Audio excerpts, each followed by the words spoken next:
Bonjour et bienvenue sur le podcast Explore Japon. Le podcast qui explore le Japon sous toutes ses coutures. Des conseils voyage, de la culture ou bien de la vie de tous les jours en passant aussi par l'apprentissage du japonais. Partons ensemble pour ce magnifique pays qu'est le Japon.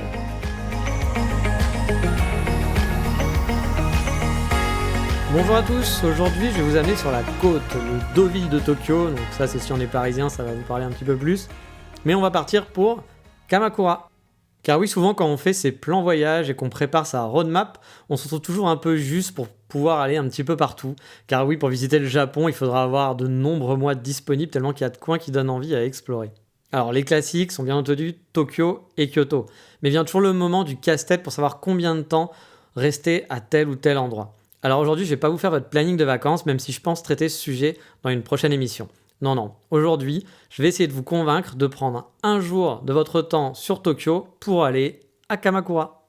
Car finalement, Kamakura, c'est pas bien loin de Tokyo, c'est qu'à 1h30 en train. Ça se fait donc très facilement en day trip avec un aller-retour dans la journée. En partant tôt au final et en repartant en début ou en fin de soirée, vous aurez largement le temps de faire un tour rapide de cette charmante ville balnéaire. Après honnêtement, si vous pouvez rester quelques jours de plus, 2 jours, 3 jours sur place, je vous le conseille fortement. Mais bon, le planning des vacances est souvent serré, je le sais, donc un petit jour peut suffire pour déjà bien profiter de l'endroit. Mais si vous pouvez rester 2-3 jours, vous allez vraiment adorer. Mais bon, la première question qu'il faut se poser, c'est comment on y va ? Alors il y a bien entendu plusieurs façons d'y aller. Kamakura, c'est situé au sud de Tokyo, bien après la grosse ville de Yokohama. On va dire qu'il y a 2 voies principales pour y aller, mais il y en a un petit peu plus, mais je vais vous parler des 2 principales voies qui peuvent vous mener de Tokyo à Kamakura. La première, ça va être en partant de la gare de Shinjuku, qui est l'une des plus grandes gares du monde. Là-bas, il faudra prendre la ligne d'Odakyu, en direction d'Enoshima, Kamakura. Il y a un pass en fait qui existe qui vous permet d'aller de Shinjuku jusqu'à Kamakura, d'utiliser même le petit train Enoden. Le voyage dure en gros 1h30 environ de mémoire. Alors je sais, la gare de Shinjuku, pour ceux qui connaissent ou qui ont lu des choses sur internet, peut effrayer certains d'entre vous, car on peut s'y perdre assez facilement. Même moi qui me perds honnêtement jamais, j'ai déjà galéré plusieurs fois pour trouver la bonne sortie tellement que la gare est grande, mais rassurez-vous, on s'en sort toujours. C'est juste que ça peut prendre un peu de temps parfois pour trouver son chemin, donc prévoyez un peu d'avance ou alors allez repérer l'entrée à l'avance le jour d'avant ou quelques jours avant. Mais si vraiment vous n'aimez pas Shinjuku, vous n'êtes pas forcément à côté, l'autre option c'est de passer par une ligne JR en allant à la gare de Shinagawa qui se trouve dans le sud de Tokyo. En gros, c'est une grosse gare qui fait partie de Tokyo. Et si vous allez par exemple à Kyoto ou Osaka en train en Shinkansen, vous allez forcément vous arrêter parce que les trains partent de la Tokyo Station et souvent l'arrêt d'après c'est Shinagawa qui arrive très rapidement. En Shinkansen, on ne doit même pas y être en 10 minutes. Et cette gare est franchement pratique aussi car elle est proche de l'aéroport d'Haneda. Par exemple, quand vous arrivez à Tokyo par l'aéroport d'Haneda et que vous devez prendre un Shinkansen directement, que vous ne restez pas sur Tokyo, c'est franchement plus pratique d'aller à Shinagawa que de retourner dans le centre à la Tokyo Station par exemple. Parce que vraiment c'est à côté, il me semble de mémoire, en l'espace de 5 minutes, peut-être 10, il y a un train direct qui fait aéroport Haneda jusqu'à la gare de Shinagawa. Donc c'est vraiment hyper simple d'y aller. Mais bon, on va revenir quand même au sujet d'aujourd'hui Kamakura. En passant donc par Shinagawa, vous pouvez vous rendre à Kamakura en prenant la Yokosuka Line, qui va coûter à peu près 920 yens, ce qui est l'équivalent de 8 € à peu près en gros. Si vous êtes un peu plus dans le nord, cette ligne peut aussi se prendre du coup à la Tokyo Station de mémoire. Donc, ça peut vous rapprocher, ça vous évite de prendre le métro jusqu'à Shinagawa si la Tokyo Station, c'est plus simple pour vous. Mais il y a d'autres lignes encore qui proposent d'aller à Kamakura et du coup, je vous invite à regarder sur Google Maps tout simplement et regarder ce qui est le plus simple par rapport à votre hôtel. Jusque là-bas, il faut aussi regarder le prix des passes, ça peut être aussi intéressant. Je vous laisse faire votre petite tambouille, il y a plein de sites qui vont vous expliquer comment aller à Kamakura pour le moins cher possible. Mais ok, maintenant on sait comment y aller, mais vous allez me dire, ok, mais pourquoi je vais sacrifier une journée de mon voyage à Tokyo pour aller à Kamakura ? Déjà, ce qu'il faut savoir, c'est une station balnéaire. Du coup, vous allez avoir la mer, les jolies plages, les surfeurs, les saloperies d'aigle aussi, mais ça, j'en reviendrai un petit peu plus tard là-dessus. Ça vous changera de l'ambiance de Kyoto ou de Tokyo pour vous apporter une autre vision du Japon. Kamakura, c'est vraiment un mix entre la mer, un petit peu la montagne, il y a des randonnées avec des temples à découvrir, mais aussi une ville avec des petites ruelles, des longues plages. C'est un endroit franchement idéal pour flâner et en avoir plein les yeux pendant une bonne journée. Et concrètement, qu'est-ce que je vous conseille de faire là-bas ? Déjà, si comme moi, vous êtes un fan de café, il y a quelques très bons cafés sur place. Mais mon préféré, de loin, c'est pour le combo qualité du café et le lieu, c'est sans conteste Verve Kamakura. Il se trouve à quelques minutes à pied de la gare, près du grand temple si je me souviens bien, parce que j'avoue que les noms des temples, parfois j'ai un peu de mal, c'est le Tsurugaoka Hachiman-gu, quelque chose comme ça. C'est un des plus gros temples de la ville.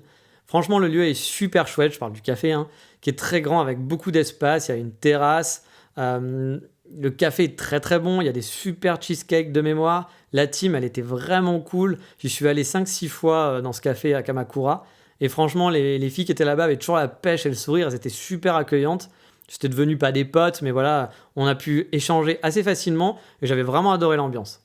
Des temples, vous allez en voir partout, surtout à Kyoto, même à Tokyo, mais si vous voulez encore en faire, il y en a plein à Kamakura. Donc je vais pas tous vous les citer, parce que franchement, il y en a vraiment beaucoup. Mais je vais vous dire, moi, celui qui m'a le plus marqué pour son originalité. Alors attention, là, j'ai été obligé de marquer le nom, parce que je m'en souvenais pas du tout, et c'est pas facilement prononçable. C'est le Zenyarai Benzaiten Ugafuku Jinja. Bon, vous inquiétez pas besoin de réécouter l'émission et de renoter. Sur le site exportjapon.com, je vous ai mis les lieux dont je vous ai parlé, que ce soit le café, ce temple et autres. Ça sera sur la page de l'émission, ça sera plus simple comme ça. Mais alors pourquoi j'ai bien aimé ce temple ? Tout simplement parce qu'il faut passer par une toute petite grotte qui est creusée dans la montagne et qui permet de passer donc d'une route jusqu'à l'intérieur du temple. Et ça donne un petit côté original, c'est mignon. Le temple en lui-même, honnêtement, il n'y a rien d'extraordinaire, mais c'est son accès que j'ai trouvé chouette et on pouvait faire des photos assez cool. Mais bon, après, voilà, si vous adorez vous balader dans les temples, vous pouvez faire vraiment une journée entière à faire que ça.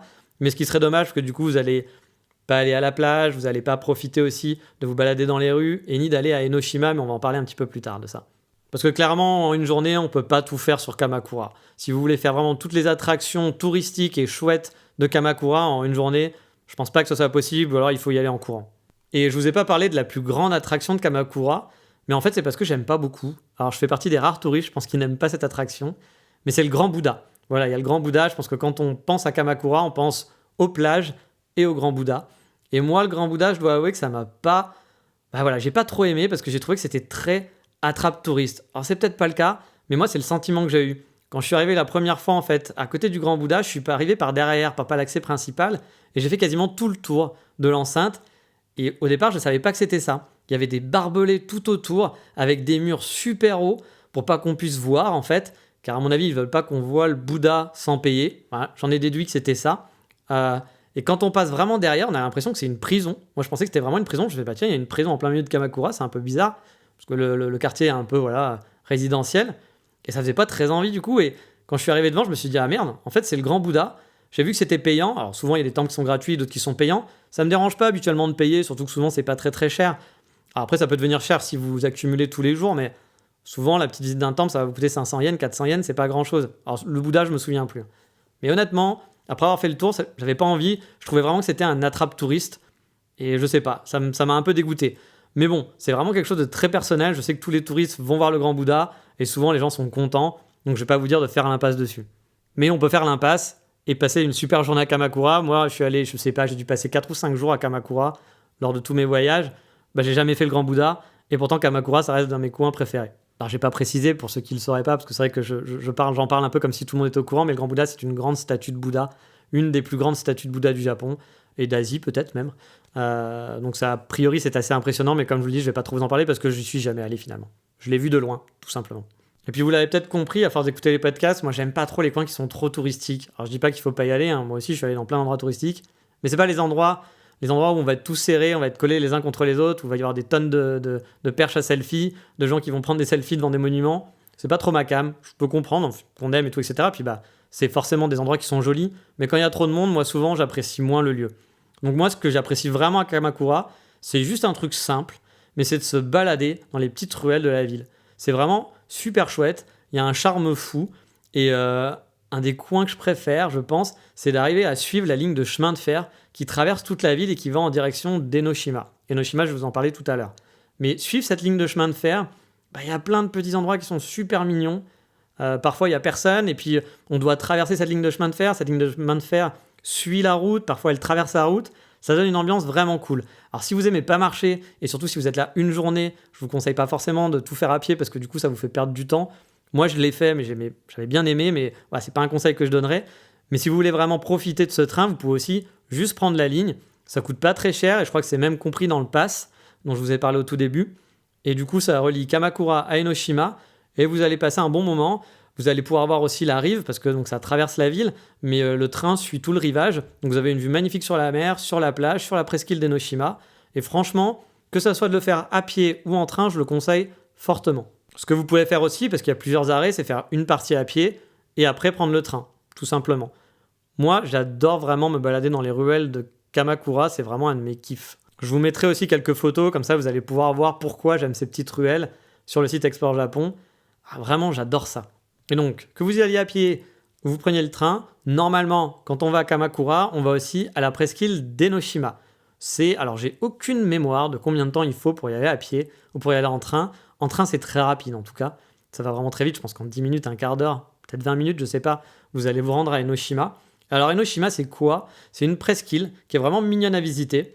C'est quand même compliqué de faire les deux dans la journée si vous voulez tout faire. Si vous voulez faire plein de temples à Kamakura, que vous voulez traîner dans un restaurant, que vous voulez aller à la plage et ensuite faire Enoshima, ça se fait, mais il va falloir faire des choix, je pense, dans votre planning, forcément. En plus, sur l'île de Enoshima, par temps dégagé, on peut avoir une magnifique vue sur le mont Fuji.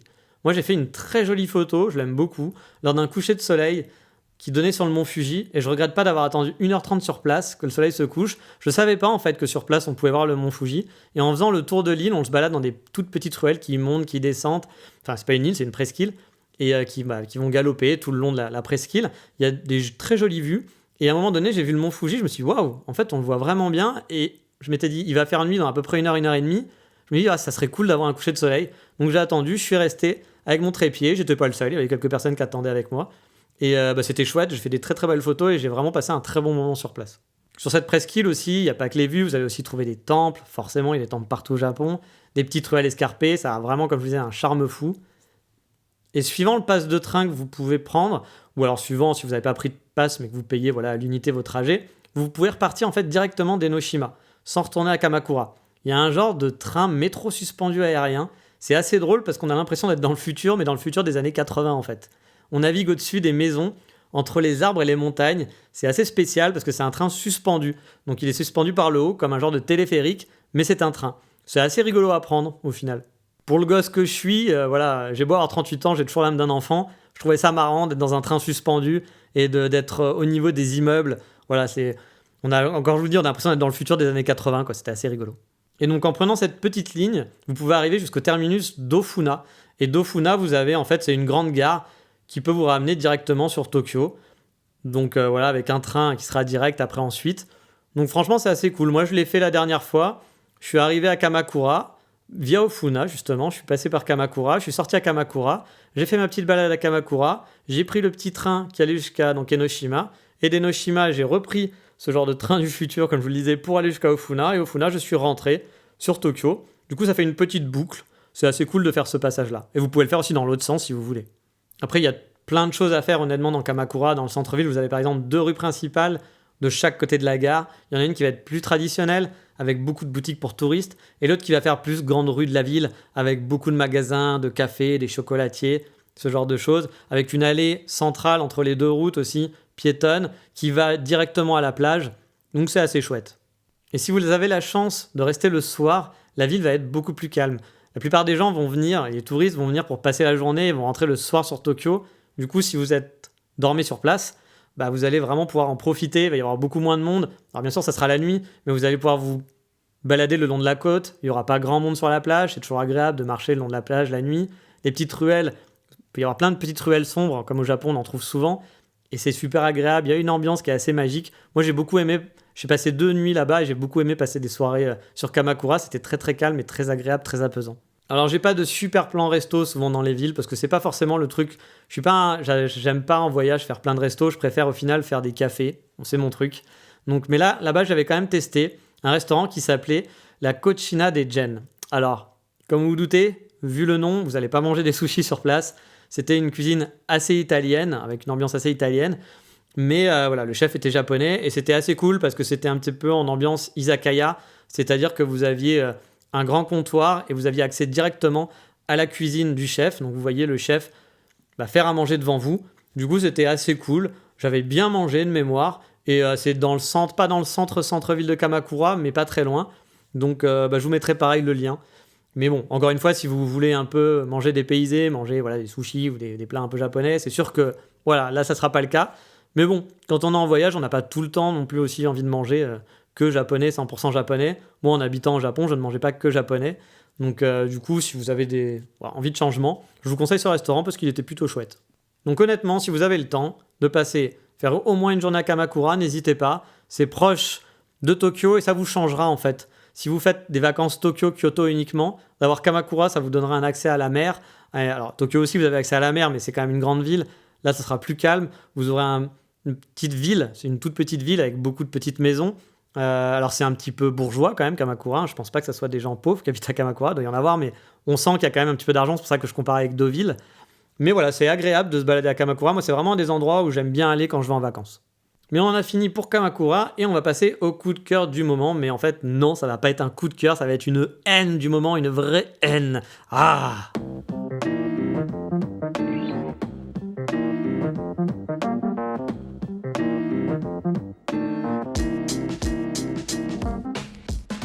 Ouais, j'ai un coup de gueule, un truc qui me tient vraiment à cœur au Japon, un truc que je déteste et qui est présent à Kamakura, c'est ces putains de saloperies d'aigles. Alors désolé pour mon langage, mais je déteste les aigles au Japon.